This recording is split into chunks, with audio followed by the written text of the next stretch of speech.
Hello everyone, how are you doing? This is MD Tech here for another quick tutorial. In today's tutorial, I'm going to show you how to enable or disable live captions on the Google Chrome web browser.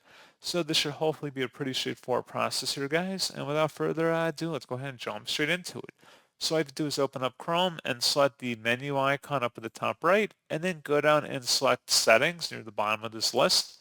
On the left panel, select Accessibility, and then on the right side where it says Live Caption, automatically creates captions for supported languages. Audio never leaves your device.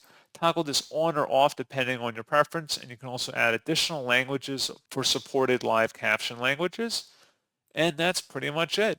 So pretty straightforward process on that, guys. And as always, thank you for watching. I do hope that was able to help you out, and I do look forward to catching you all in the next tutorial.